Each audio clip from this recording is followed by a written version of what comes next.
Les agradezco mucho la asistencia y les comento, mi nombre es Víctor Manuel Vidal Martínez, me va a tocar ser el moderador de esta sesión.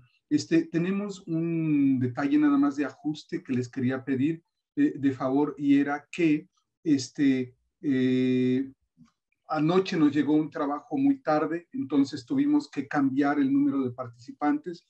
Entonces, en lugar de 15 minutos y 5 de preguntas, van a tener que ser 10 minutos y 5 de preguntas. Voy a tratar yo de salvar suficiente tiempo para que exista tiempo para que no cambien sus presentaciones. Pero, bueno, dado eso, entonces lo que me corresponde es justamente compartir con ustedes mi pantalla. Espero que la puedan ver.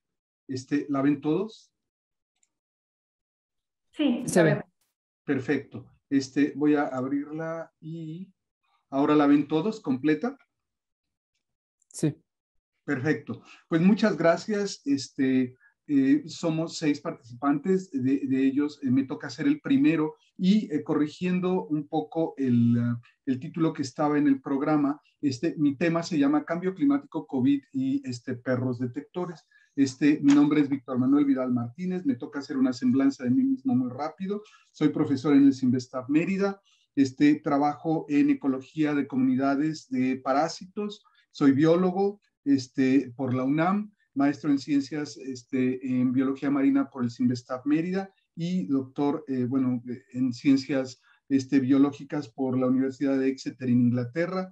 He publicado 104 trabajos en revistas arbitradas. Tengo 8 capítulos en libros y 2 libros. He supervisado 9 estudiantes de doctorado, 14 de maestría, 12 de licenciatura. Soy miembro y vicepresidente de la Comisión de Normas Sanitarias de los Animales Acuáticos de la Organización Mundial de Sanidad Acuícola, de Sanidad Animal, y soy miembro del Sistema Nacional de Investigadores nivel 3, y además tengo el honor de ser el coordinador de la Red Interinstitucional de Cambio Climático, que ustedes pueden ver el logo aquí en la pantalla, que son alrededor de 9 instituciones que pertenecemos a la Academia en el sureste de México y que tratamos con cuestiones de cambio climático. La primera pregunta es ¿por qué mi título es COVID, perros y cambio climático? Bueno, en esta presentación voy a tratar de explicar a qué me refiero con todo esto. Este es el contenido de la presentación y de alguna manera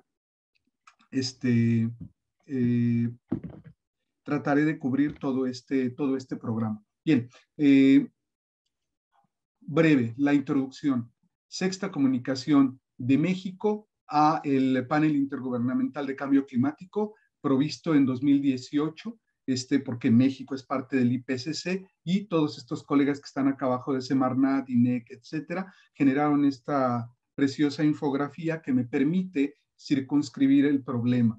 El problema visto desde México es el siguiente en la sexta comunicación. Uno, en estos 2 círculos amarillos voy a justamente hacer mi tema. El aumento del nivel del mar, lo hemos venido viendo desde 1901 hasta 2010, va en 19 centímetros en promedio en el país, y los ciclones tropicales, que de alguna manera hemos visto que se han incrementado a lo largo del tiempo, y que su intensidad y su frecuencia son mucho mayores en los últimos años. Todos los hemos vivido, recordemos el 2020.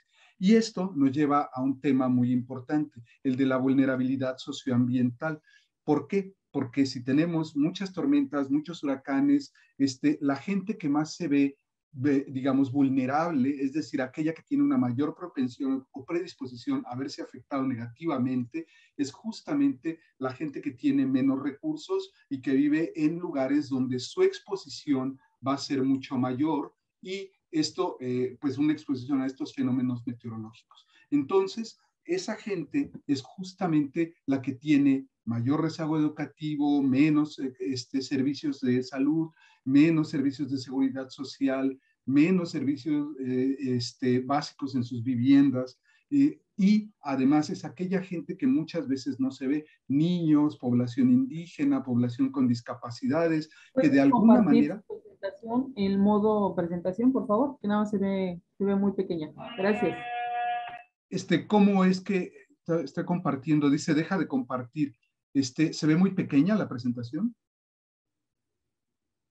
Cambio, ¿todo mundo la ve grande o la ve pequeña? Cambio. Bueno, ¿me escuchan? Sí, se ve a la mitad de la pantalla. ¿Se ve la mitad de la pantalla? ¿Así se ve mejor? ¿Cambio? Sí, adelante. Bien, entonces el punto está en que esta es la gente que es vulnerable. Y entonces, cuando esa gente vulnerable tiene un problema por un huracán, por una tormenta, por una inundación, tiene que ir a los refugios. Nada más recordemos lo que pasó el año pasado, un año tremendo en cantidad de huracanes. Fíjense, 26 tormentas, 10 huracanes, 4 huracanes importantes. Nada más para darles el dato. Delta generó 39,000 refugiados. Entonces, ese es un problema muy grave porque las gentes tienen que ir a los refugios porque sus casas, sus condiciones de vida se ven completamente destruidas por el paso de estos fenómenos. Y esto nos lleva al punto importante, que es que los casos de COVID, ahora sí aparece el COVID, aumentan cuando se lleva a la gente a los refugios. Esto no lo inventé yo, como lo pueden ver, es una noticia del Universal, en donde se informó de 10 casos que fueron confirmados y que luego, cuando se le preguntó a la gente que estaba a cargo en Tabasco, resultó que había 30 casos más sospechosos. Esto quiere decir que la gente se infecta en los refugios. ¿Y qué pasa? O sea, puede pasar que gente de esa desafortunadamente tenga graves problemas y entonces muera, como sucede en el caso de Yucatán. Ustedes pueden ver los datos aquí de los municipios costeros de Yucatán, donde tengo Celestún, Junucmá, Progreso, Tizimín, que son los lugares donde principalmente se ve la gente muerta. Sospechamos que en los otros municipios el problema no es que no haya gente muerta, sino que hay muy poco registro. Estos son los datos abiertos de epidemiología, pero yo estuve trabajando en el campo con gente de varias comunidades y la cantidad de casos son bastante grandes, en Oshkushkaf, por ejemplo. Entonces, estos datos nos dan una idea de que hay una cierta cantidad de gentes que pues se infectan, son los datos oficiales, como les decía, que tenemos hombres que se infectan más que las mujeres, en fin, pero el punto aquí es, si yo me infecto, es muy probable que tenga que ser tratado y el costo de ser tratado es muy fuerte. Esta es una estimación muy interesante de la Alianza Nacional de Pequeños Comerciantes que encontraron que tratar a alguien en casa que esté enfermo les va a costar alrededor de 16,500 pesos por semana. Se los digo por experiencia porque a mí me tocó pagar el oxígeno de mi papá que vive en Ciudad del Carmen y que se enfermó de COVID. Eran 8,000 pesos por semana nada más de oxígeno.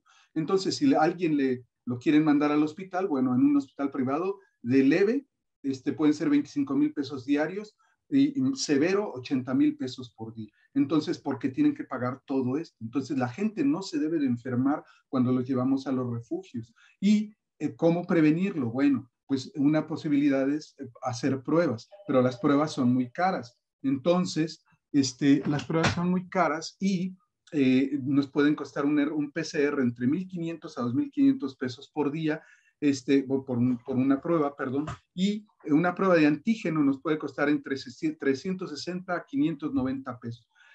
Pero como no las producimos en México, o al menos no producimos la cantidad suficiente, esto es un problema porque nos salen muy caras. Y entonces,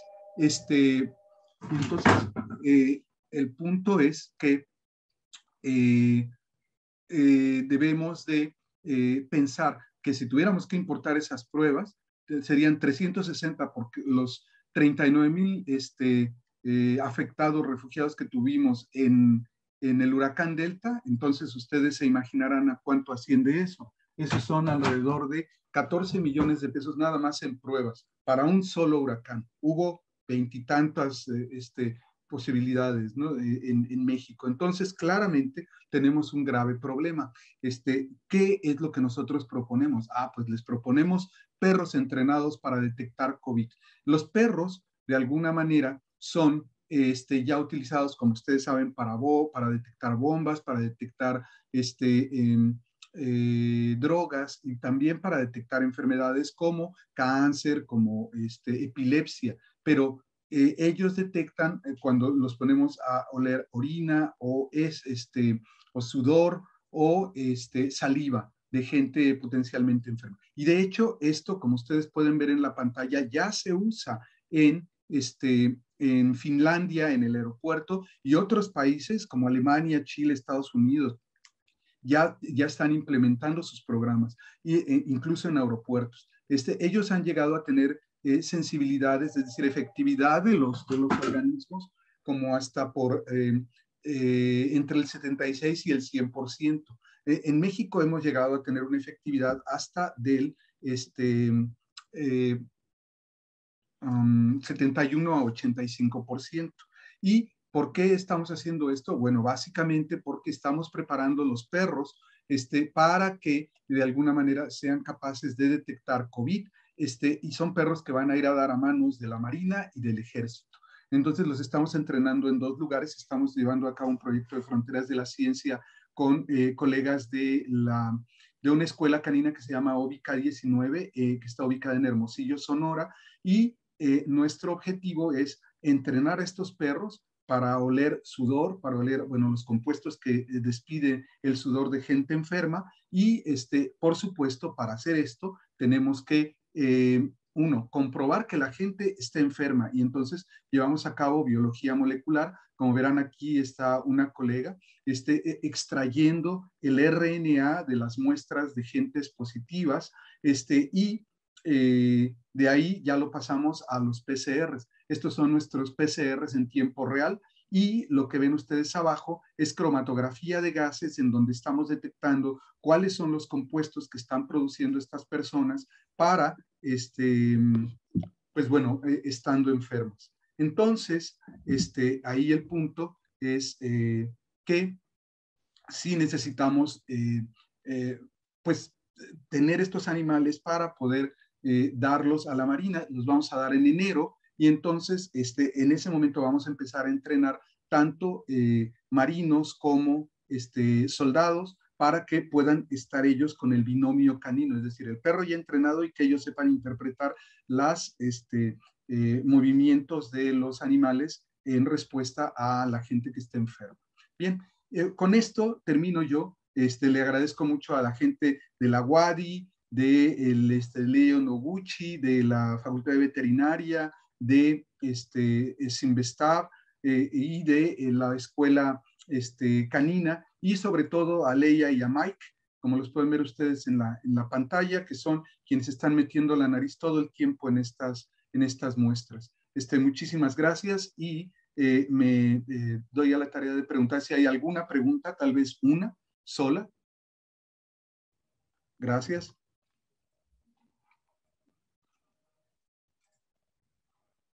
Muy bien.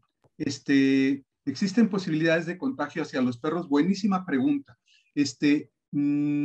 Nosotros hemos encontrado que no. La literatura sugiere que no. El COVID no está en el sudor. El COVID está en el tracto respiratorio y lo que hacemos, por ejemplo, si se le da un cubrebocas a un perro, es ponerlo en un bote de acero inoxidable en el cual no tiene contacto sino solamente con los aromas, no con la saliva. Entonces esa sería la respuesta a la pregunta. Muy bien, por mi parte sería todo. Entonces le pediría de favor al doctor Jorge Herrera que preparara su presentación. El doctor Jorge Herrera Silveira es biólogo de la Universidad Autónoma de Guadalajara, maestro en Ciencias en Biología Marina por Sinvestav y doctor en Ecología por la Universidad de Barcelona en España. Actualmente es investigador titular y jefe del Laboratorio de Producción Primaria del Sinvestav en Mérida es miembro del Sistema Nacional de Investigadores Nivel 3, miembro de la Academia Mexicana de Ciencias, coordinador por Yucatán del Comité Nacional de Humedales de la Semarnat, miembro del Grupo Científico del Carbono Azul de la Unión Internacional del Carbono, coordinador científico del Programa Mexicano del Carbono y bueno, ha recibido grandes reconocimientos del gobierno mexicano y internacionales también, por ejemplo, el internacional es de la Estuarine Research Federation de Estados Unidos por su liderazgo en la investigación en humedales costeros del trópico. Muchísimas gracias, Jorge, te lo agradezco y adelante, por favor. Muchas gracias. Nada más saber si ya ven mi presentación. Ya la vemos, perfecto. Muy bien, gracias. Bueno, pues antes que nada, buenos días, todavía tarde a todas, todos. Gracias por la invitación y permitiré presentar este tema que en los últimos al menos año y medio ha tenido mucho auge y que se refiere al carbono azul. En general, voy a tratar de abarcar estos 4 aspectos, ¿no? El problema, que todos sabemos de qué se trata, el ecosistema de carbono azul, qué son, cómo está ese conocimiento en el caso de México y qué oportunidades y retos presenta este tema. Bien, el problema global lo conocemos, ¿no? Estamos aquí precisamente por eso, por el Congreso de Cambio Climático, ¿no? Y este es el último reporte, lo cual pues, nos dice que estamos de mal en peor. Y México pues está contribuyendo a ello. México pues es el primer lugar en emisiones en Latinoamérica y el 13º lugar mundial. Entonces, a nivel de gobierno se han comprometido a realizar acciones de mitigación y adaptación y pues han firmado acuerdos como por ejemplo el Acuerdo de París con metas muy específicas, tanto incondicionales como condicionales, lo cual significa que se deben de tomar una serie de acciones. ¿Qué tipo de acciones o cómo se pretende llegar a estos compromisos? Básicamente, los compromisos o la forma de abordar el tema de los efectos de cambio climático tienen que ver con mitigación, adaptación y reducción de la vulnerabilidad, en este caso de los socioecosistemas. Entonces, pues hay formas de hacerlo desde el punto de los precisamente ambientes. En este caso, pues hay que conservar y evitar emisiones, tanto de los gases de efecto invernadero, que el conservar también favorece, ¿no? Además de que evita emisiones, favorece captura de CO2, todos conocemos el proceso de fotosíntesis, restaurar estos ecosistemas, los vegetales, abona la captura de carbono, también restaurar reduce la vulnerabilidad y la restauración es una solución basada en la naturaleza. Sin embargo, pues los ecosistemas, ¿no? Están recibiendo el carbono negro a través de todas las actividades del hombre, el carbono verde, ese es los almacenes y la captura de carbono debida a los ecosistemas terrestres, ¿no? Mientras que los ecosistemas de costeros, marino-costeros, principalmente, se les conoce como carbono o ecosistemas de carbono azul. ¿Cuáles son estos ecosistemas? Bueno, son las marismas, las cuales se encuentran en los ambientes templados.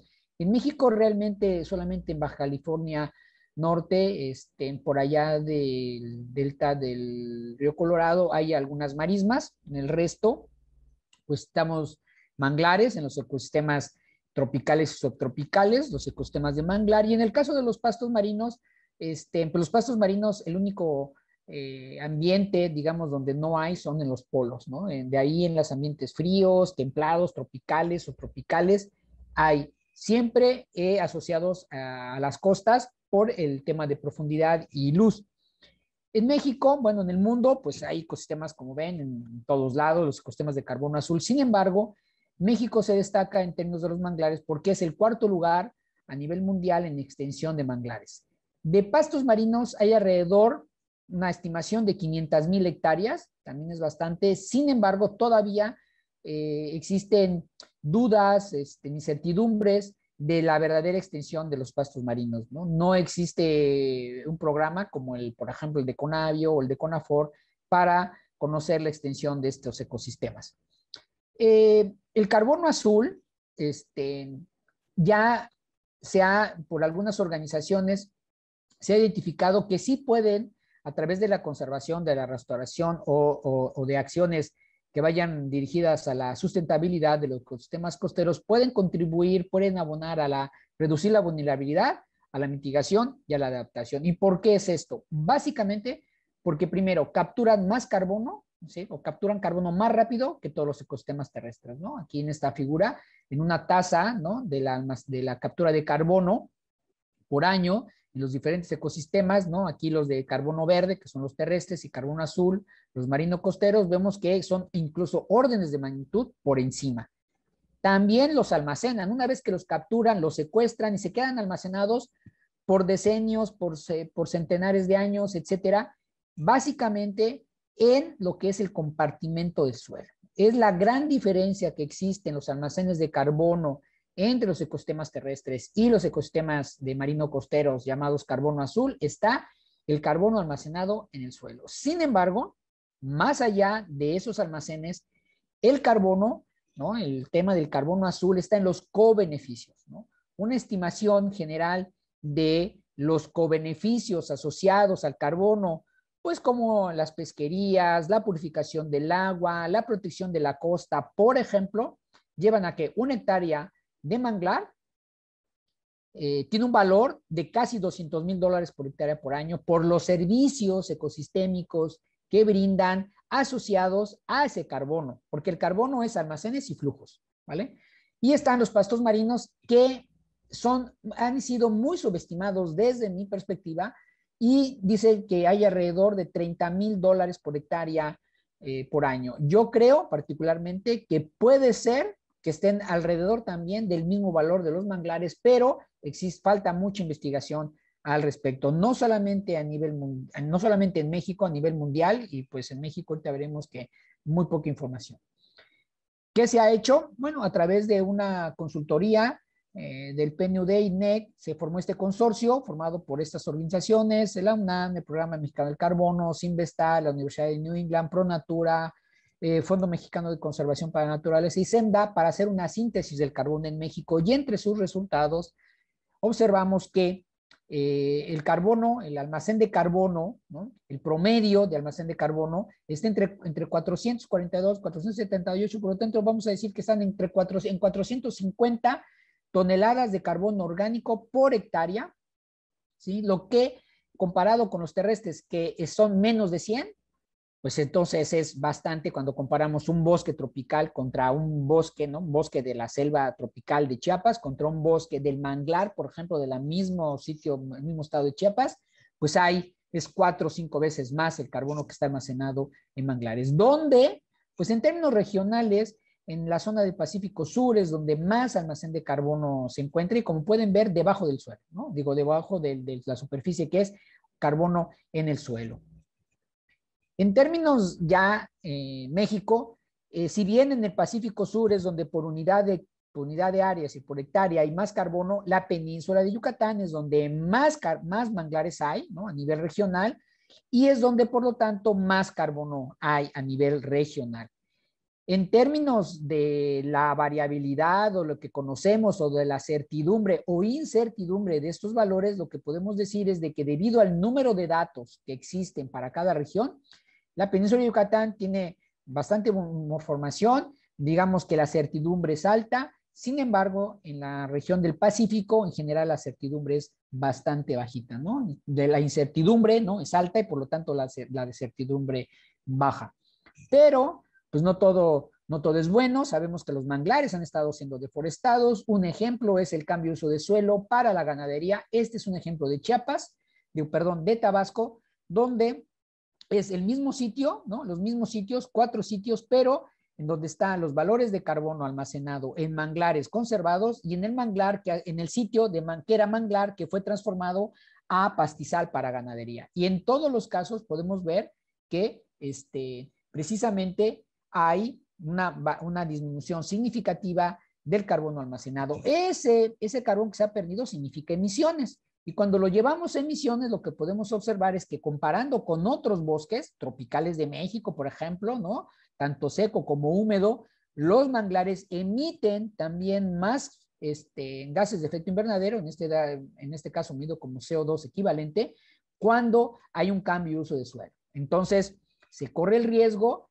de que haya emisiones acumuladas en los manglares por deforestación y degradación. Este es el resultado de un artículo en el que a partir de datos oficiales, ¿no? De los cambios de cobertura de manglares en relación a la cantidad de carbono que hay en esos manglares, pues vemos que los reportes oficiales nos dicen que la línea roja, serían las emisiones. Sin embargo, las estimaciones con este artículo vemos que en realidad las emisiones son más allá de las reportadas, es decir, por bastantes órdenes de magnitud.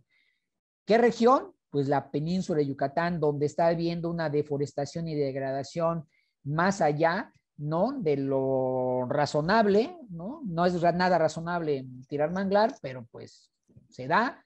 Bueno, pues en la región de Península de Yucatán, los desarrollos turísticos, urbanísticos también que se están dando. Por ejemplo, hay aquí un sitio que se llama Ciudad Maderas, que está muy cercano al manglar, que de seguro tendrá impactos importantes a esta zona. En términos de conocer a nivel regional o a nivel sitio, ¿no? Hay muy pocos trabajos que reportan el carbono a nivel de paisaje. Este es uno del mismo estudio que se hizo, donde podemos ver, por ejemplo, que regionalmente pues hay menos carbono en esta zona, que Laguna de Términos, que, por ejemplo, en la desembocadura del río Palizada, ¿no? Y de la zona de Pomnatasta. En el caso de pastos marinos, el otro componente de carbono que tenemos en México, pues los pocos datos que hay, que son estos puntitos que ustedes pueden ver acá, los pocos datos que hay nos dice que hay alrededor de este valor, 130 megagramos de carbono, que incluso están por encima también del carbono almacenado en un bosque tropical. Y por región, la península de Yucatán, que es además donde aparentemente, posiblemente haya más pastos marinos de todo México, pues también es donde mayores almacenes de carbono hay. ¿Qué pasa entonces con este carbono azul? ¿En qué puede contribuir, no? Pues en principio contribuye con estos 7 objetivos del desarrollo sustentable. Están directamente relacionados, por ejemplo, con acción por clima, o por ejemplo con hambre cero, o por ejemplo con la vida de los ecosistemas terrestres también, de los ecosistemas acuáticos, ¿no? El agua limpia y saneamiento también tiene que ver. Entonces, cuando menos con estos 7 objetivos de desarrollo sustentable está relacionado. ¿Qué oportunidades tenemos? Bueno, las oportunidades están fundamentalmente de realizar acciones que vayan encaminadas a la adaptación basada en ecosistemas, por ejemplo, la apicultura, por ejemplo, el ecoturismo, un aprovechamiento forestal maderable y no maderable. Hay actividades que se pueden llevar a cabo en los manglares, tiene que estar bien ordenado, tiene que estar bien regulado y las comunidades serían las principales beneficiadas. ¿Qué otras oportunidades hay? Pues ahorita se habla mucho de los mercados, ¿no? De los bonos de carbono, tanto en mercados voluntarios como regulados. Es todo un show, todavía no está bien, pero lo que sí puedo decir es de que tengamos mucho cuidado con algunos brokers que se llaman, porque están siendo, digamos, utilizando esto de los mercados de carbono, pues incluso, no digo para engañar, pero sí para que las comunidades no reciban los beneficios que deberían de recibir. Así que, ojo, mucho ojo con los mercados voluntarios.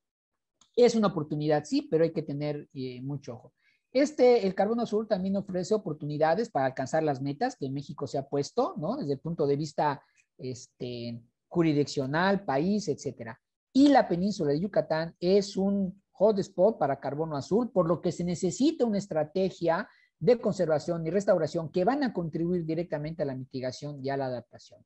¿Qué retos hay? ¿No? Hay muchos, pero entre ellos principalmente garantizar la permanencia de los sitios que están conservados y restaurados, ¿no? No tenemos que estamos restaurando sitios y luego llegan y los están talando, ¿no? Entonces, bueno, pues hay que garantizar ambos, tanto los que están conservados como los que se están en restauración. Si no, vamos a tener un balance negativo siempre en términos de cero deforestación o de poder contribuir a la mitigación, a los gases de efecto invernadero, a mitigarlos, pues no vamos a poder alcanzar esas metas si no hacemos acciones de este tipo. Hay que ya contar con un marco legal del carbono azul, el monitoreo es muy importante y en ciencia hay que meterle a estudios que tengan que ver con flujos y con los pastos marinos. Tenemos ahí un reto muy, muy importante que llegar. Y bueno, pues yo les agradezco esta oportunidad, les dejo ahí todos los redes sociales que mis estudiantes han generado para preguntas, comentarios, etcétera, en este tema de carbono azul. Muchas gracias. Muchas gracias, Jorge. Muy, muy interesante. Hay una pregunta que dice, ¿qué propuesta viable de implementar considera que podría ser coadyuvante tanto al control de emisiones como oportunidades a la producción de alimentos? Definitivamente yo creo que la restauración es una oportunidad, una restauración de sitios precisamente donde se hayan actividades, por ejemplo, de la pesca, ¿no? Ya sea pesca artesanal o de una pesca, por ejemplo, que tenga que ver con el resguardo de especies que luego vayan al mar a ser capturadas. Por lo tanto, yo creo que ahí hay una oportunidad en la restauración, ¿no? De estos sitios, donde hay estas actividades asociadas. Ya hemos hecho esos trabajos, por ejemplo, en Tabasco y en Chiapas, donde se han rehabilitado zonas de manglar para que se fomenten las actividades productivas, ¿no? La pesca de camarón, por ejemplo, pero a la vez se mantiene en sitios que están conservados se mantiene la captura y el carbono que está almacenado, y en sitios donde se van a regenerar ese manglar, pues va a capturar carbono, ¿no? Entonces, la restauración yo creo que es una de las acciones que se puede implementar, y hay muchas hectáreas ahí potenciales para hacer eso. Muy bien, Jorge. Una pregunta, te quedan 30 segundos. Dice, ¿qué pasaría si simplemente se replantan manglares o pastos marinos a lo largo de las costas? Bueno, primero la plantación o la replantación o la reforestación no es la mejor medida. Hay que hacer una restauración ecológica, y si quieren contáctenme para que les pueda describir la diferencia entre restauración. Reforestación es una de las acciones de restauración, pero en caso de manglares y pastos marinos no es la mejor la reforestación. Excelente, Jorge, te lo agradezco mucho. Pues muy amable, te agradezco, y pasamos con nuestra siguiente ponente, que en este caso es la doctora Lili Agama, bióloga de la UNAM, tiene doctorado en ciencias de la Universidad de California en Riverside, actualmente es profesor investigador de la Academia de Ciencias Biológicas de la Universidad Juárez Autónoma de Tabasco. Sus áreas de interés son la ecología del paisaje, la vulnerabilidad al cambio climático, la dinámica costera, el diagnóstico de impacto ambiental, territorial y la etnoecología. Ha dirigido proyectos de investigación financiados por CONACYT, Consejo Británico, Fundación MacArthur, Cedesol, Conavio, Sigolfo, Promep, Cedespa, fondos mixtos, BID, y tiene artículos publicados de difusión y divulgación en revistas nacionales e internacionales, capítulos de libros, y ha coeditado libros. Ha impartido conferencias de investigación y difusión nacionales e internacionales, y ha dirigido tesis de licenciatura, maestría y doctorado en diferentes instituciones. Muchísimas gracias, Lili, te lo agradecemos mucho y te damos la palabra. Gracias, adelante. Hola, ¿qué tal? Buenas tardes ya. ¿Se ve la ponencia bien? ¿No hay problema? Adelante. Se ve muy bien. Ok, perfecto. Bueno, es muy afortunado para mí seguir después de Jorge y Víctor, porque creo que algunas preguntas que puedan surgir pues están ya previamente respondidas con lo que ellos mencionaron. El día de hoy voy a compartir con ustedes el tema de dinámica costera en Tabasco en escenarios de cambio climático. Voy a iniciar por decir que la costa en general siempre se ve influenciada tanto por procesos naturales como con las acciones humanas que nosotros hacemos en ella, y que la interacción entre este tipo de intervenciones pues da lugar a las diferentes variaciones y dinámica que vemos en ella. También que Tabasco, pues igual que muchas partes en nuestro país, y ya lo mencionaba Jorge de alguna forma, pues se encuentra en una dramática degradación, particularmente de los bosques tropicales, de los cuales casi no tenemos ya ninguno, y cambios importantes en las zonas de humedales que han sido transformados por las políticas que se han implementado en ellos para volverlos zonas ganaderas, agrícolas y petroleras. Por otro lado, hay diferentes definiciones de lo que realmente se considera una costa dependiendo de los intereses. Hay definiciones normativas, aquí solo estoy mencionando 4. La primera es la Agenda 21, que dice que es una faja terrestre de 60 kilómetros. La SOFEMAT, que nos habla de una distancia determinada de la costa a tierra adentro, la cual puede subir hasta 100 metros cuando se trata de zonas de desembocadura de ríos, como es el caso de Tabasco. La Ley de Bienes Nacionales, que nos habla de lo que está considerando esta ley como parte de su propiedad en el tema de costas, y finalmente una que propuso Semarnat para el Programa de Ordenamiento Ecológico Marino y Regional del Golfo de México y Mar Caribe, en el cual se considera ciertas distancias importantes dentro de los océanos, pero dentro del territorio, que es lo que nos interesa a nosotros, la considera que son los límites geopolíticos tierra adentro de los municipios que tienen litoral y están contiguos a esto. Y esta es particularmente la definición que nosotros estamos usando para todas nuestras investigaciones, porque Tabasco tiene una fisiografía casi plana en su totalidad, entonces todo lo que sucede en la costa, sin lugar a dudas, se refleja territorio mar adentro. Y en ese sentido, pues de los 17 municipios que tiene el estado, pues 13 tendrían esta influencia. Ya habló Víctor un poco sobre lo que el panel intergubernamental de cambio climático ha mencionado en los más recientes datos que nos ha aportado, en el que, bueno, se señala que la temperatura sigue subiendo, que está habiendo cambios importantes en los glaciares, el permafrost y la cubierta de nieve, que los ciclones tropicales están siendo cada vez más intensos, entre otros impactos que se están esperando. Y bueno, por supuesto, esto se refleja en el territorio y de manera más fuerte en algunas zonas, como es el estado de Tabasco. Sin embargo, cuando queremos hablar sobre la dinámica costera, pues nos interesa a nosotros decidir cuál es la escala de tiempo y espacio que estaríamos utilizando para entender esta dinámica. Tabasco es en sí la región más joven de nuestro país, que se ha ido conformando con los sedimentos de los aportes de escurrimientos que nos vienen de la Sierra Norte de Chiapas.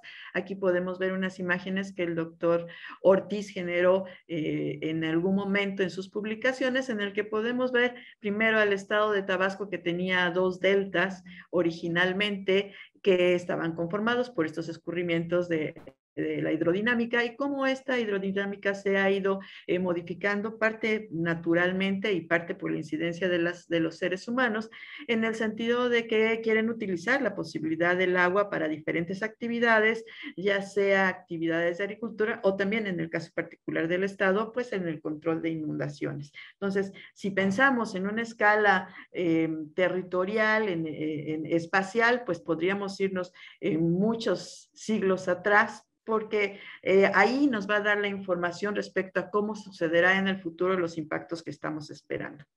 Por otro lado, ¿para qué queremos saber cuáles son estos impactos? ¿Cómo manejarlos? Bueno, pues porque vamos a sufrir en el territorio, ya de hecho estamos pasando en el territorio cambios importantes, y una de los temas que se está fortaleciendo es el tema de la resiliencia.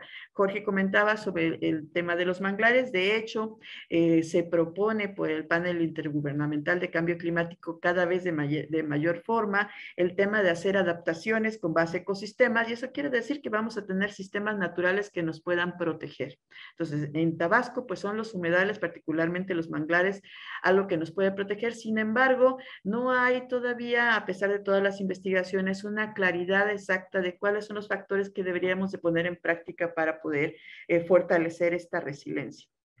En ese sentido, y pensando esta escala de tiempo, pues nos hemos dado a la tarea de analizar el territorio en cuanto a su ocupación en una escala de tiempo de toda la ocupación que ha tenido el territorio. Como pueden ver aquí, iniciamos pensando que en Tabasco pues existía una resiliencia natural en el que los impactos que se estaban generando podían ser absorbidos, y luego cómo se van dando estas ocupaciones del territorio con la cultura olmeca, pues somos la cuna de las culturas mesoamericanas, con la incidencia de la cultura maya y de hecho hasta la llegada de los conquistadores, en el que todavía algunos de estos impactos podían ser más o menos absorbidos naturalmente, ¿no? Sin embargo, empiezan a realizarse otras actividades productivas. Aquí señalo unas: la explotación del palo de tinto, la agricultura, la ganadería y por supuesto la explotación petrolera. Y si ven abajo, pues está también los cambios hidrodinámicos para favorecer estas actividades productivas, y finalmente lo que sería el cambio climático. Y la asocio al tema de resiliencia y a otra propuesta respuesta que está asociada al tema de resiliencia, que es la panarquia. En ese sentido, pues vamos viendo cómo se va modificando la posibilidad de tener resiliencia a estados diferentes que nos llevan incluso a lo que llamaríamos una reorganización, porque el cambio ya es tan radical que no nos permite regresar a ningún estado posible en ese territorio, y vamos a ver por qué adelante. Uno de los temas importantes que nos está haciendo pensar en ese sentido tiene que ver con la elevación del nivel del mar. Actualmente tenemos 2 boyas que están registrando oficialmente datos de cómo se dan los cambios en el nivel del mar en las tasas anuales, y pueden ver, esta es la de Coatzacoalcos y la otra que tenemos es la de Ciudad del Carmen. Y de acuerdo a los últimos reportes, aunque sea por milímetros, esta se ha ido acelerando. No solamente tomamos en consideración la elevación del nivel del mar, sin embargo, esta es la que nos está detonando una preocupación importante, porque las modelaciones que se han realizado por diferentes instituciones o por diferentes organizaciones, como es el caso, muestran en rojo las zonas que se verían seriamente afectadas por este tema de elevación del nivel del mar. De hecho, aquí podemos ver los pronósticos de los cambios ya muy importantes en ese sentido. Afortunado para nosotros, probablemente podría ser decir que estas modelaciones se hacen con un modelo digital de terreno que no tiene mucho detalle. Sin embargo, nosotros también hemos estado haciendo modelaciones en ese sentido, y pues nuestra modelación pudiera ser, esta es para finales de siglo, nuestra modelación sí también pudiera ser un efecto importante de considerar. Si tomamos en cuenta los datos que actualmente existen de población y que tenemos sobre la altitud que hay en el territorio, pues pueden ver que la mitad del estado se encuentra en una zona muy preocupante, de acuerdo a lo que el panel intergubernamental de cambio climático está señalando para finales de siglo, que es un cambio de hasta 1 metro en el nivel del mar. ¿Y cuáles serían la cantidad de poblados o de lugares que estarían viéndose afectados por este impacto? Con esto no quiero decir que esto va a cambiar así, que eso es toda la zona que se va a volver mar. Lo que quiero decir es que esta es la zona que de una manera muy importante se vería amenazada por este tipo de impacto.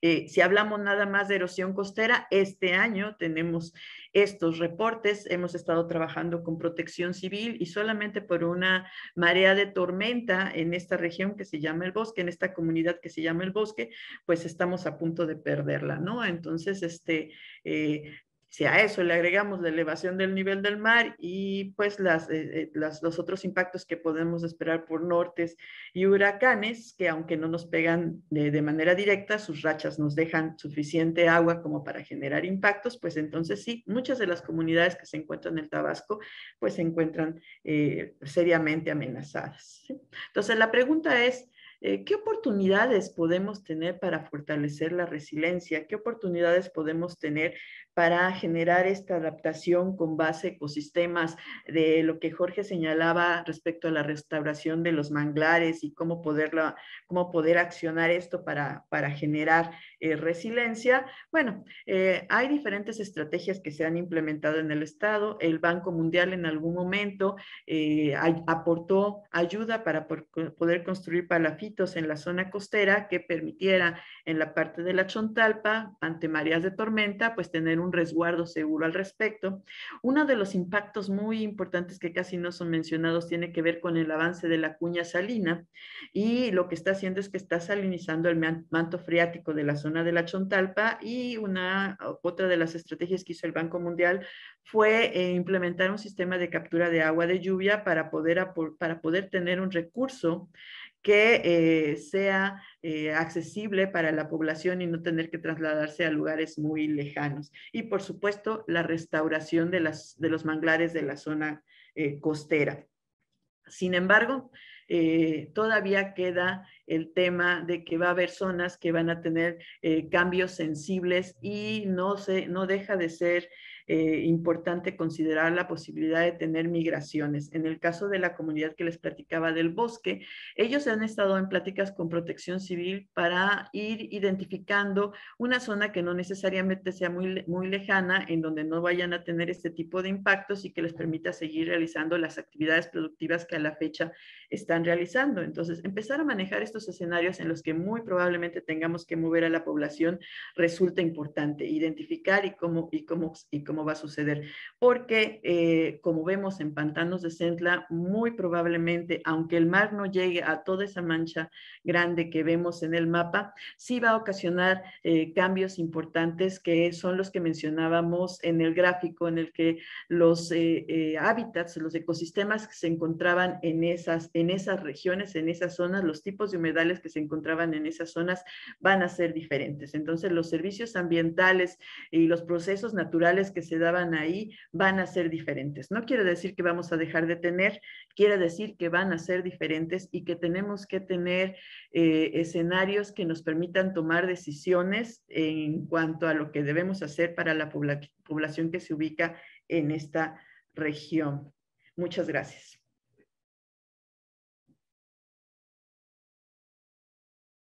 Muchísimas gracias, Lili. Excelente.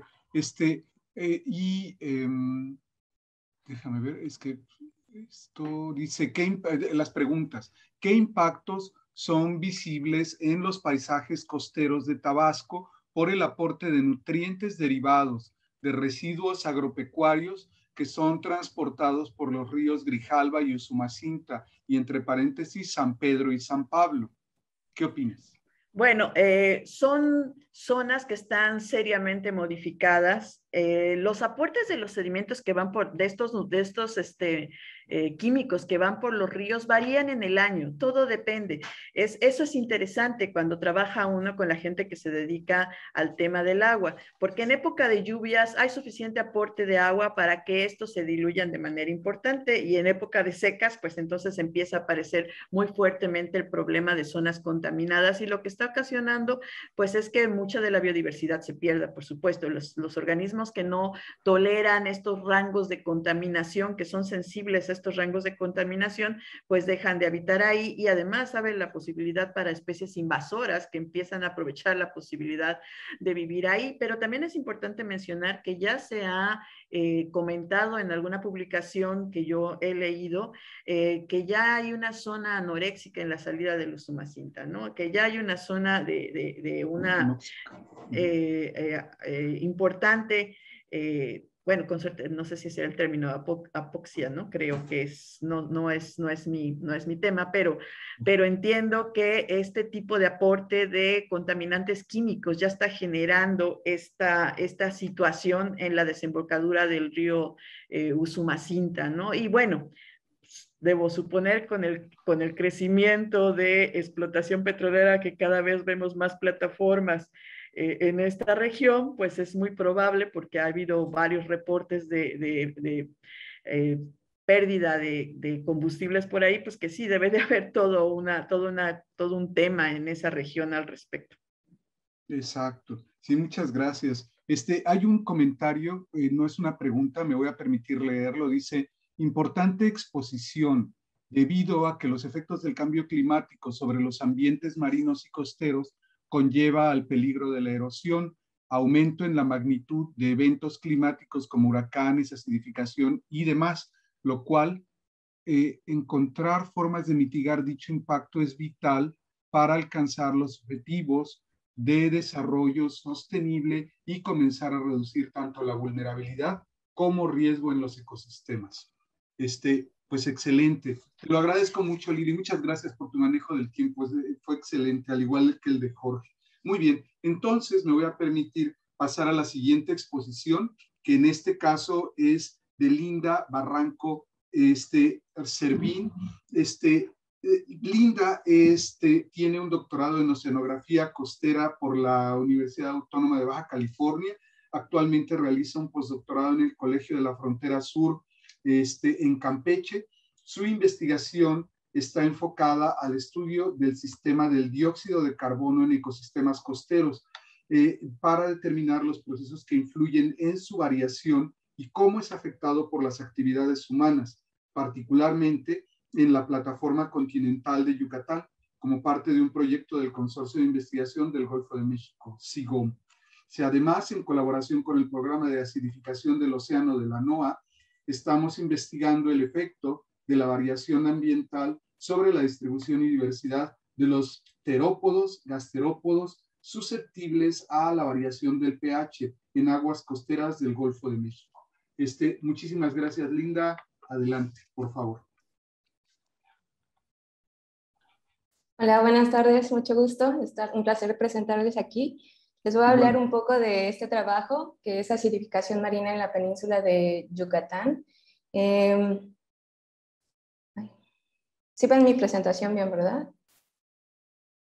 Sí, perfectamente. Ok. Bueno, cuando hablamos de la acidificación oceánica nos referimos a esta disminución que ha habido en el pH promedio superficial del océano, así como de las concentraciones de los iones de carbonato, como consecuencia de que el océano absorbe una gran cantidad de CO2 de origen antropogénico. En esta gráfica podemos observar cómo a medida que pasa el tiempo se da este incremento del CO2 y su respuesta en la presión parcial del CO2 en la columna de agua, y finalmente pues, se ve reflejado en lo que es la disminución del pH. Actualmente tenemos un pH de 8.1 en promedio superficial en el océano, y se cree que para el 2100 este pH va a disminuir cerca de 0.3 unidades a 0.4, perdón. Esto trae también consecuencias en la disponibilidad del carbonato que hay en la columna de agua para los organismos que calcifican, disminuyendo pues esta disponibilidad nuevamente. Y ya hay estudios que han reflejado cómo se ven afectados los organismos en estas variaciones del pH y en la poca disponibilidad del carbonato. Pero eso es en el océano, pero ¿qué pasa en la costa? En la zona costera, pues la cosa se complica más porque, como han mencionado anteriormente, pues tenemos influencia desde la parte terrestre y existen varios procesos que están llevándose a cabo en esta región que modulan y cambian la dinámica del carbono en la región. Y bueno, particularmente en lo que son las plataformas continentales, pues estas juegan un papel muy importante en conectar los ciclos biogeoquímicos de la parte terrestre, el océano y la atmósfera. La plataforma de Yucatán en particular pues tiene características que la hacen así como un poco retadora. Una de ellas es que es una plataforma de muy grande extensión. Hay una cantidad de organismos, de especies en ella e incluso ecosistemas asociados a su línea de costa y sobre ella. Y pues a partir de diferentes estudios que ya se han realizado sobre la plataforma, sabemos que hay diferentes procesos que pueden modular el sistema del carbonato en ella, ¿no? Como son las altas tasas de evaporación y de precipitación que hay en la región, este intercambio que hay oceánico a partir de la corriente del lazo del lado oeste de la plataforma y la adhesión de diferentes masas de agua, el proceso de surgencia que está asociado a él. Y bueno, a raíz de que la plataforma es de naturaleza kárstica, también tenemos la descarga de aguas subterráneas que tienen una señal química muy peculiar. Aquí les estoy mostrando los derroteros que se realizaron para este estudio de 2 cruceros por parte de este proyecto del Consorcio de Investigación del Golfo de México, que fueron llevados a cabo por personal del CINVESTAB. Los derroteros corresponden a noviembre del 2015, representando lo que sería nuestra temporada de nortes, y agosto del 2016, a lo que correspondería a la temporada de lluvias en verano.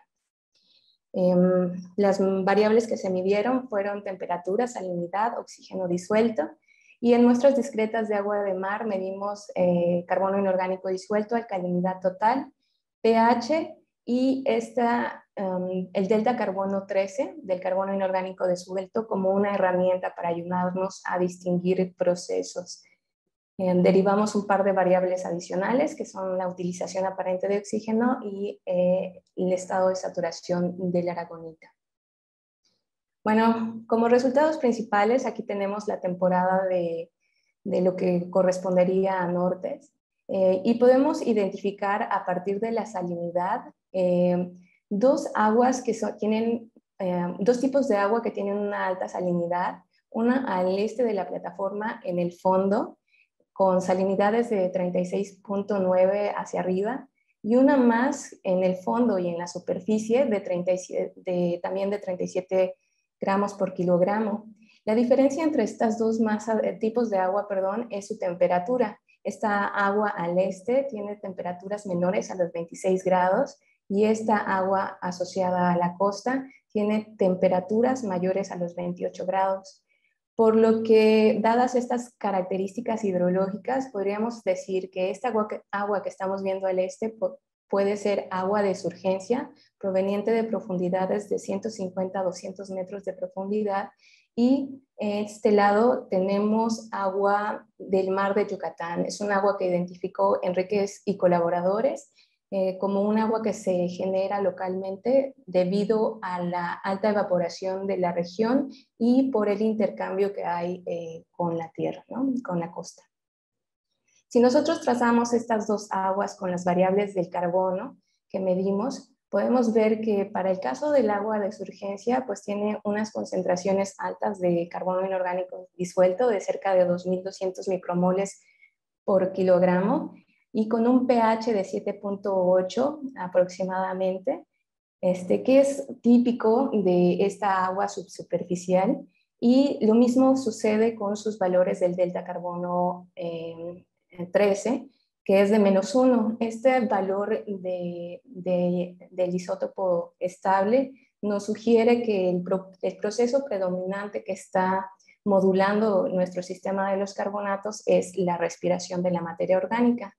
Pero si nos vamos a la parte de la costa, ¿no? Del lado oeste, pues podemos ver que las concentraciones de esa agua es mucho más alta, mucho más de 2.400 micromoles por kilogramo, con pHs por debajo de los 7.5 y deltas carbono, isótopos estables de menor a -3 partes por mil.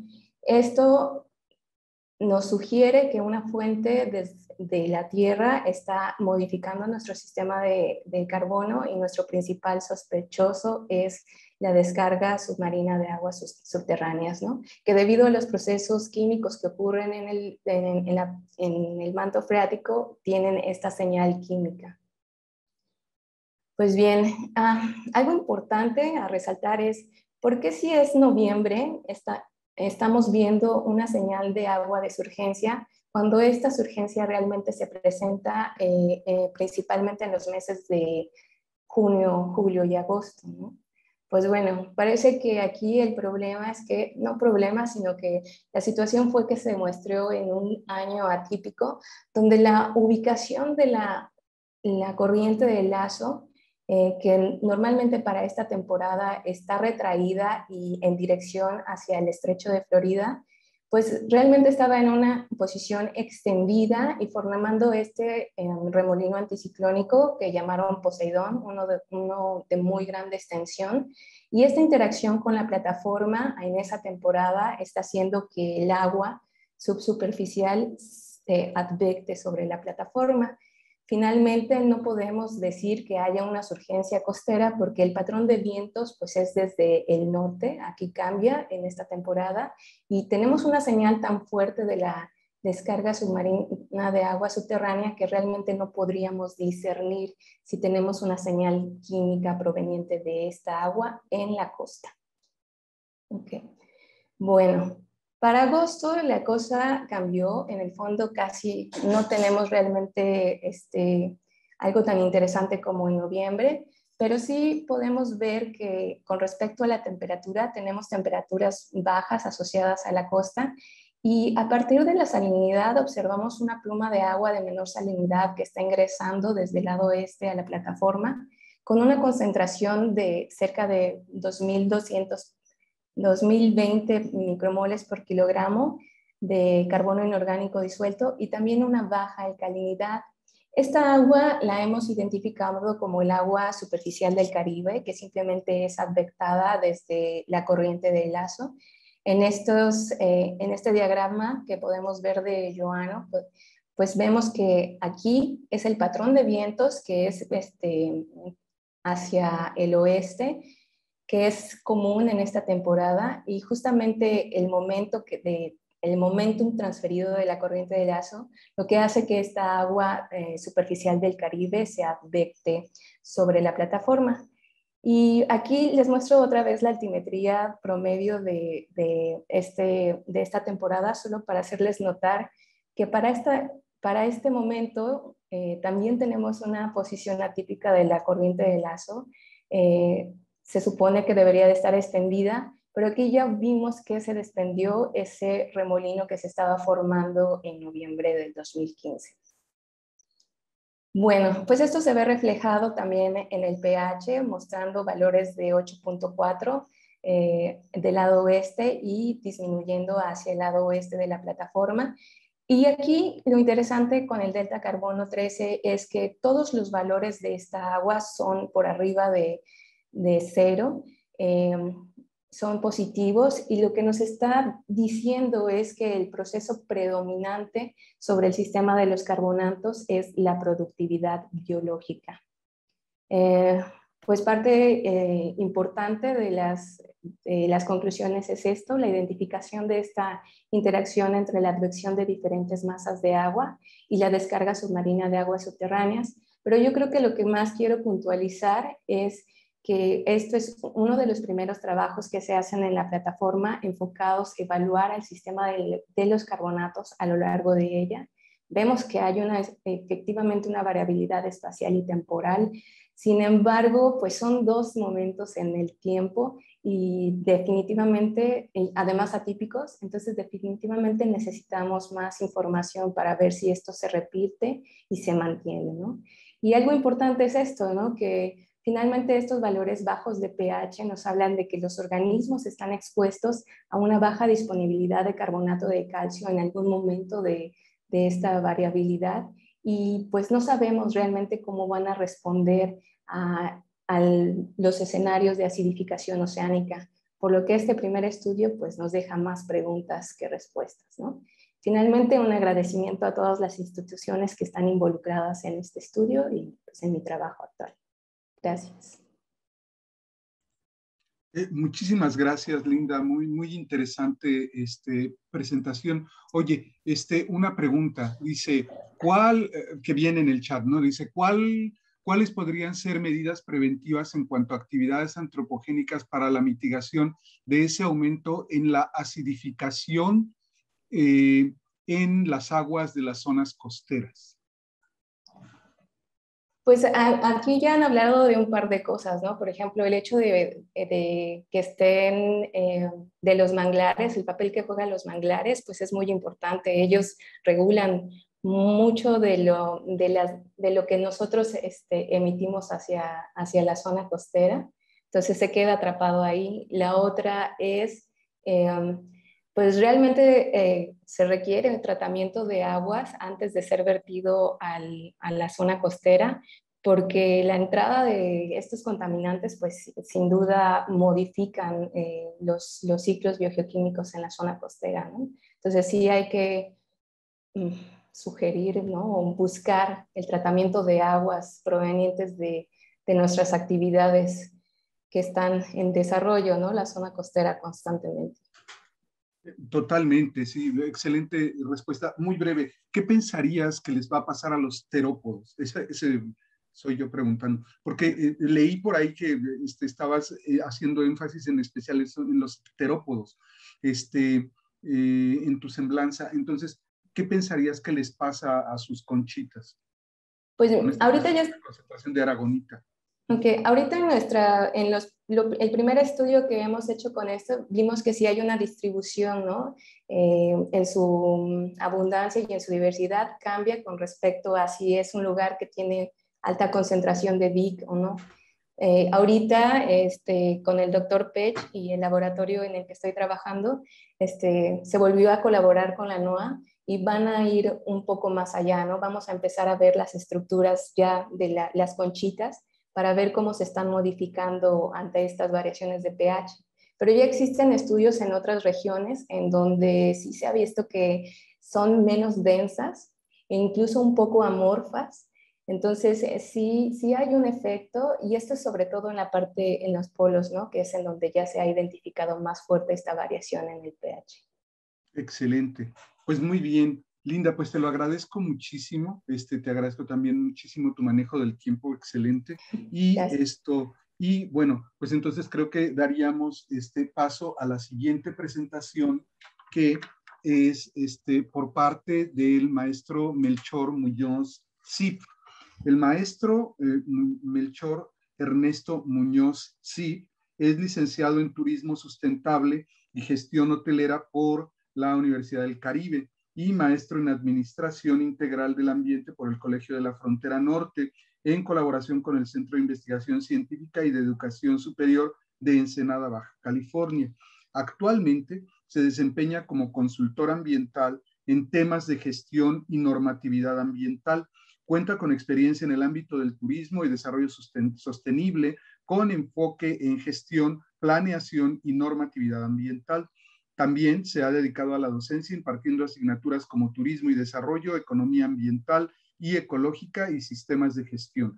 Es miembro del Programa de Acción Mundial en Educación para el Desarrollo de la UNESCO y el Programa de Jóvenes de la Carta de la Tierra Internacional.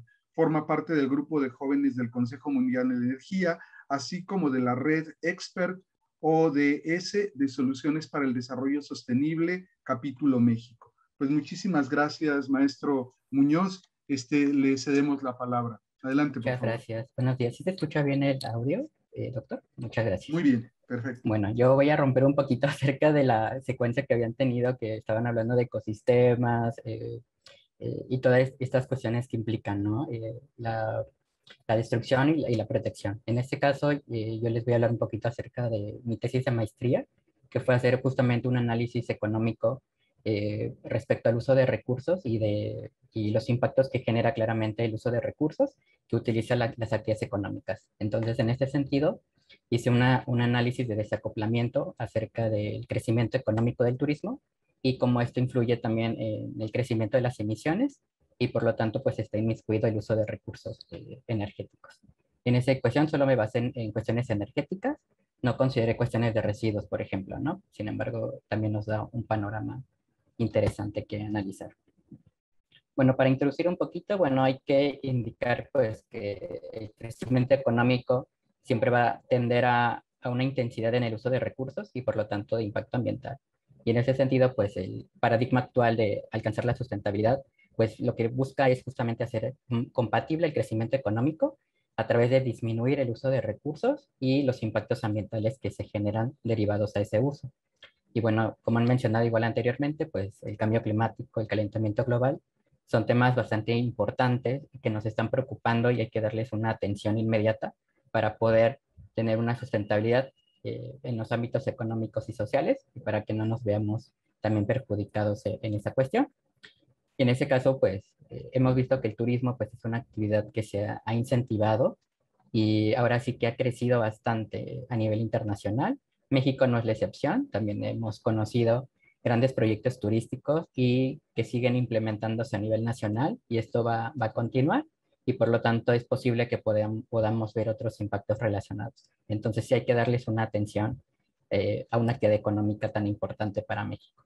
Y bueno, para hablar un poquito, voy a hablar acerca de Cancún. Pues es el destino más importante a nivel nacional.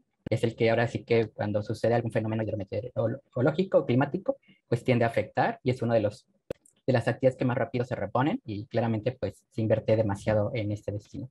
Y en estos últimos, bueno, en esos ahora sí que 50 años que tiene este destino turístico, pues se ha posicionado a nivel internacional.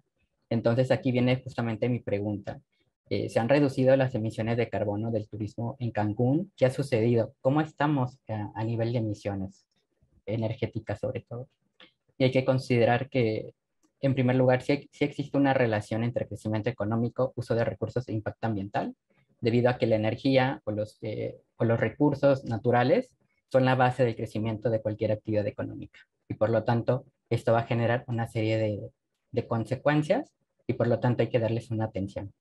Y en este tema de cambio climático, justamente lo que más nos preocupa y donde tenemos que hacer mucho hincapié es sobre todo visualizar que las emisiones se están generando por actividades antropogénicas, en donde utilizamos sobre todo fuentes fósiles de energía y estas también en su quema o su utilización o consumo, pues produce una serie de emisiones de gases de efecto invernadero y por lo tanto aquí viene la parte interesante, ¿no? ¿Cuáles son las emisiones energéticas del turismo? Y para este análisis consideré la curva ambiental Kuznets, que justamente indica que cuando existe un proceso de crecimiento económico o de desarrollo, pues por lo tanto tiende a aumentar el impacto ambiental. Sin embargo, a un punto de inflexión o bien de preocupación justamente por el tema ambiental, se genera un desacoplamiento y a lo que se refiere es justamente que la actividad económica se preocupa y deja de utilizar tantos recursos porque claramente implementa nuevas tecnologías, busca una serie de actividades o prácticas ambientales que ayudaran a disminuir este uso como tal. Y por lo tanto, pues esta es justamente una de las corrientes que nos ayudan a entender el paradigma de la sustentabilidad, porque lo que buscamos es construir y desarrollar una economía sostenible, pero esto va a requerir justamente la disminución absoluta en el uso de recursos y por lo tanto de impactos ambientales, ¿no? Y bien, regresando a Cancún, pues es importante comentar el contexto turístico de Cancún, ¿no? Bueno, Cancún nace en la década de 1970 a través de la promoción de los destinos turísticos de sol y playa a nivel nacional, sobre todo fomentados por la Secretaría de Turismo y por Fonatur. Y por lo tanto lo que se busca es captar el turismo masivo que hay en toda la región del Caribe, ¿no? Que ha tenido también un gran desenvolvimiento y desarrollo en los últimos 50 años, más o menos. Y esto ha generado también una inversión en infraestructura. Y como podemos ver en esta imagen, en 1980 pues habían muy poquitos hoteles en zona hotelera, sin embargo actualmente la zona hotelera pues ha aumentado esa cantidad de hoteles, ¿no? Estamos hablando que actualmente en zona hotelera hay más de 90 hoteles y estos representan aproximadamente casi 30,000 habitaciones que se encuentran sobre todo en 27 kilómetros que son de la zona hotelera y en una franja muy corta que son de aproximadamente 400 metros. Entonces, y bueno, actualmente incluso pueden visitar Cancún, ahora sí que también los invito a visitarlo y que lo conozcan. Pueden encontrar que todavía se sigue construyendo en la zona hotelera y eso ha implicado también destrucción de ecosistemas, ha implicado también pérdida de flora y fauna y se está afectando pues una cuestión tan importante para la zona, ¿no? Y entonces, algo más que podemos hablar de zona hotelera es que no solamente hay un incremento de hoteles en la zona hotelera, sino también hay ciertas características del sector hotelero que están justamente aumentando este consumo energético. Por ejemplo, hablamos de hoteles de todo incluido, que aproximadamente representan el 50% del servicio que tienen los hoteles. Hablamos que son hoteles de más de 3 estrellas, en donde aproximadamente pues el 40% de los hoteles que se encuentran en zona hotelera son de categoría 5 estrellas o 5 diamantes incluso. Entonces son hoteles que ofrecen mucha diversidad de servicios dentro de una misma instalación, justamente para satisfacer las necesidades de los turistas, ¿no? Y estos servicios, pues Cancún es una ciudad que no se detiene. Son 24 horas de servicio los 365 días del año y siempre es una actividad que está ahí presente, siempre está movida, difícilmente hay una baja de turismo. Incluso en el periodo de 2014 a 2018, la tasa de ocupación se mantuvo entre el 70 y el 80% y difícilmente bajó, a menos ahorita que el COVID nos ha representado un boom, ahora sí que nos ha disminuido ese porcentaje, sin embargo siempre se había mantenido con regularidad. Y bueno, este es Cancún, esta es la zona hotelera que regularmente conocemos, ¿no? Entonces, justamente vemos el acaparamiento de toda la franja costera, y pues claramente pues se sigue incrementando esta densidad de hoteles como tal. Entonces, bueno, el objetivo sobre todo de esta investigación fue analizar esta relación entre crecimiento del turismo, consumo de energía y emisiones en un periodo corto. En realidad no tenemos una línea base del turismo, entonces sí es importante empezarla a generar y esto me dio parteaguas también para empezar a poner este tema en la mesa, ¿no? Sobre todo porque es un sector que en lo particular me interesa, no solamente por haber nacido aquí en la ciudad, sino que es también una parte de mis análisis sobre todo, ¿no? Y para esto utilicé el análisis de desacoplamiento proporcionado por Tapio en 2005. Esto me permitió justamente hacer este análisis. Y bueno, lo que podemos ver como resultados es que en temas de fuentes de energía solamente está el uso de combustibles fósiles. En este caso tenemos el gas LP, gasolina, diésel y electricidad, y no hay porcentaje de energías renovables, al menos en los hoteles que utilicé de muestra en ese sentido, ¿no? Y estos representan ahora sí que la totalidad de las fuentes de energía que se utilizan actualmente en zona hotelera. Entonces, esto nos da, creo que ya una oportunidad de ir pensando qué es lo que podemos hacer para reducir las emisiones. Y por consecuencia, este crecimiento también en el consumo pues, ha representado también mayores emisiones de gases de efecto invernadero. En este caso lo podemos visualizar. De 2014 a 2015 sí hubo una disminución, sin embargo, como que hubo ahí algo que sucedió y aumentaron increíblemente las emisiones de carbono.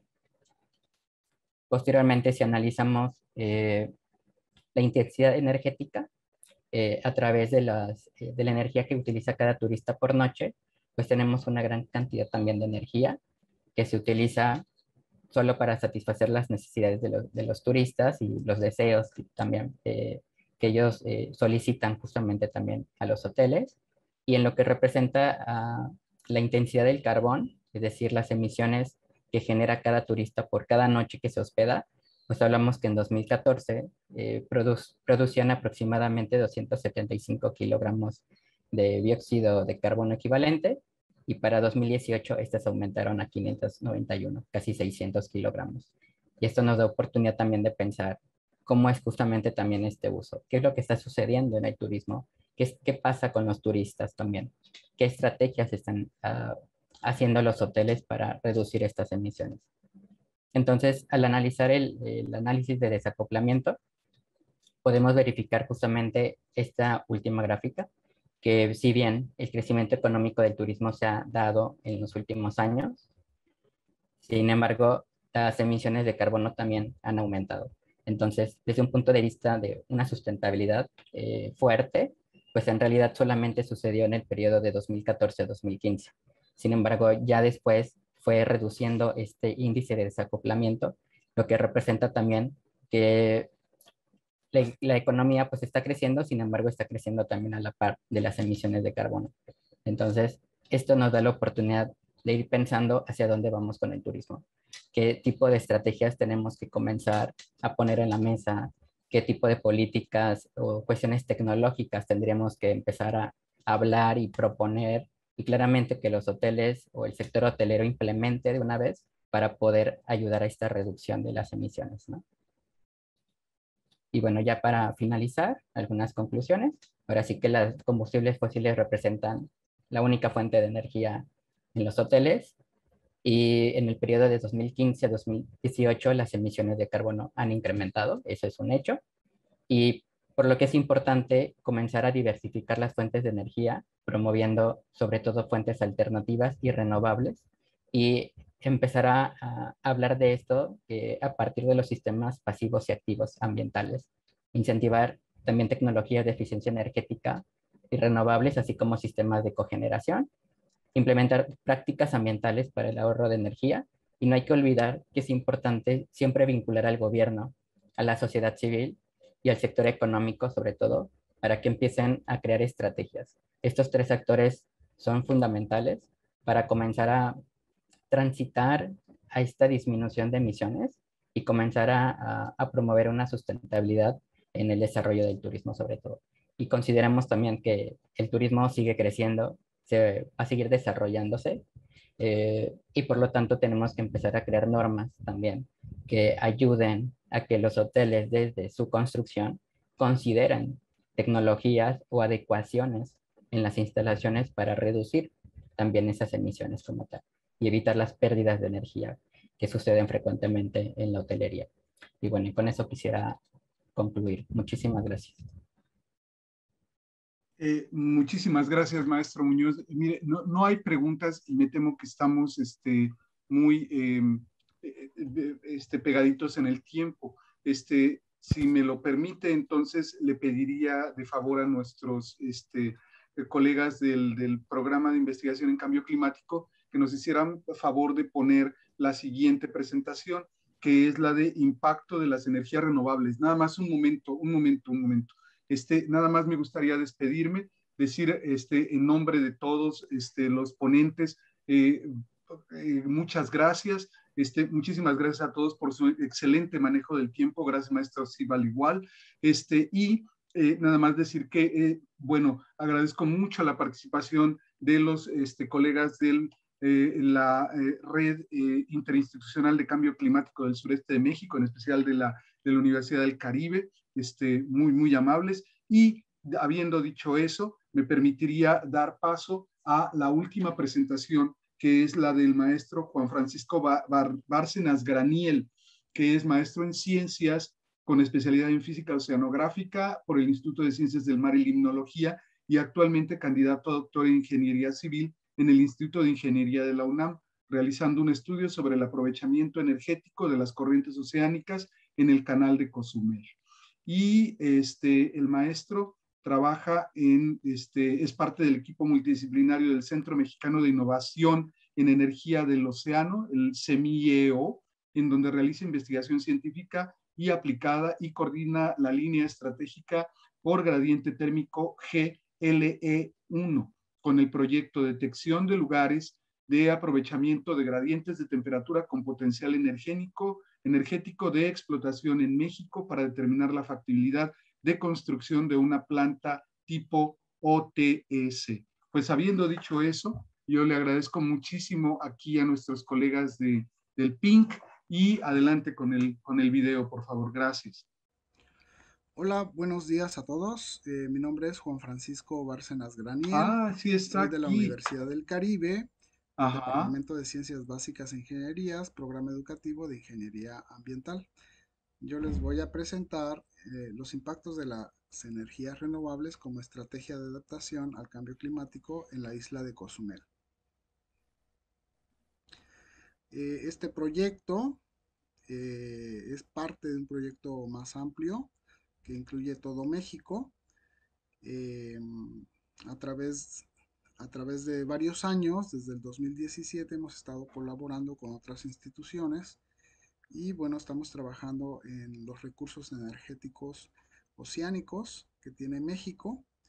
Y bueno, pues parte de estos resultados que les voy a hablar pertenecen también a muchos otros trabajos que se han hecho en, aquí en México al respecto.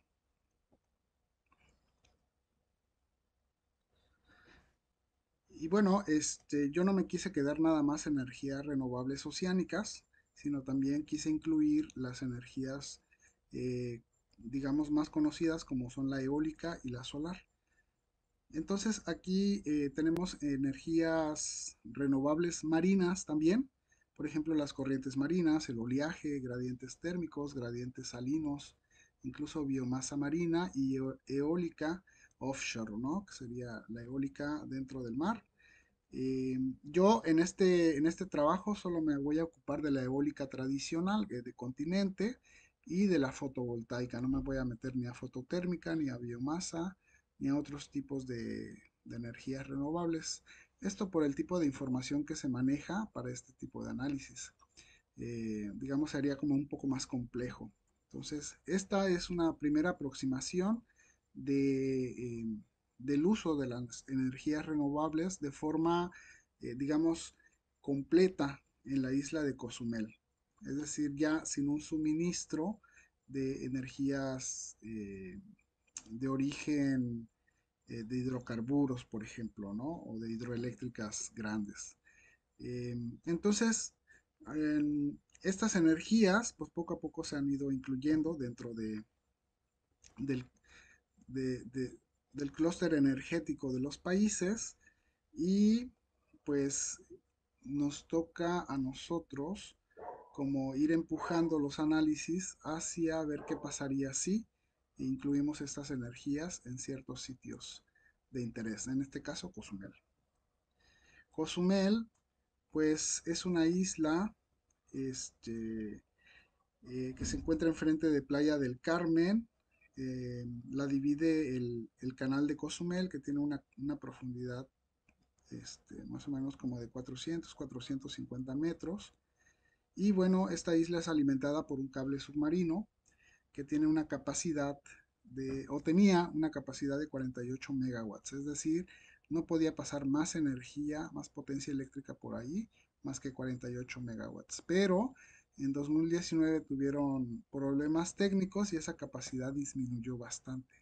Esta capacidad, que se conoce como la capacidad de enlace, cuando es rebasada, Cozumel tiene que suministrar la cantidad que no le puede suministrar el cable submarino. Entonces es cuando se encienden unas plantas turbogas que trabajan en esos momentos en los cuales el cable submarino está trabajando a tope. Toda esta energía eléctrica pues proviene de la red nacional eléctrica y bueno, pues conocemos que gran parte de esa energía eléctrica es producida con hidrocarburos. Bueno, Cozumel, por su lugar en el espacio-tiempo, pues tiene bastante recurso energético renovable. Eh, Aunado a esto de las problemáticas energéticas que tiene Cozumel por su cable submarino, también está el crecimiento poblacional debido al turismo, y en este caso, pues el turismo, Cozumel mismo demanda cada año más y más energía eléctrica, y bueno, pues se la tienen que suministrar para que se siga desarrollando económicamente. Aquí vemos la gráfica en donde aparece el crecimiento, digamos, lineal aquí nada más, una idea de qué va a pasar. Se pueden ajustar otro tipo de modelos, sí. Bueno, pero nos hace falta un poquito más de información. En el caso de Cozumel, por ejemplo, para el 2016, casi estaba consumiendo 300 gigawatts hora al año. Y en el caso de las líneas azules, que es todo Quintana Roo, está casi llegando a los 5000 gigawatts hora al año. Esa es, digamos, la cantidad de energía que requiere tanto Quintana Roo y la que requiere Cozumel. Sin embargo, la tendencia es de que van a consumir cada vez más. Y bueno, ¿qué van a hacer, no? Si el cable ya quedó obsoleto, pues bueno, parece en los planes de- del gobierno, pues es poner un nuevo cable más, digamos, con más capacidad de enlace de 150 eh, megawatts. Entonces, eso ya va a permitir que este crecimiento se lleve a cabo. Sin embargo, con las energías renovables que tenemos, podríamos pensar, bueno, ¿y por qué no incluirlas? Entonces, si las tienen, ¿no? Y las tienen ya cuantificadas. O sea, las energías renovables en Cozumel, antes no teníamos información. A lo largo de estos años, pues ya se ha hecho un gran trabajo al respecto y se tiene ya la suficiente información como para decir, a ver, pero podemos poner un poquito más de energías renovables locales y no traer la energía eléctrica de tan lejos, ¿no? Y además muy contaminante. Entonces el objetivo de ese trabajo es precisamente presentar una alternativa de suministro de energía eléctrica. Es una alternativa la más, digamos, eh, ambiciosa, ¿no? Que sería casi el 100% de energías renovables, en vez de tener el 100% de energías que vienen de la red nacional, que bueno, sí tiene un porcentaje de energías renovables, pero la mayoría pues viene de los hidrocarburos. Y bueno, ver los impactos económicos y los impactos en términos de emisiones de CO2 equivalente.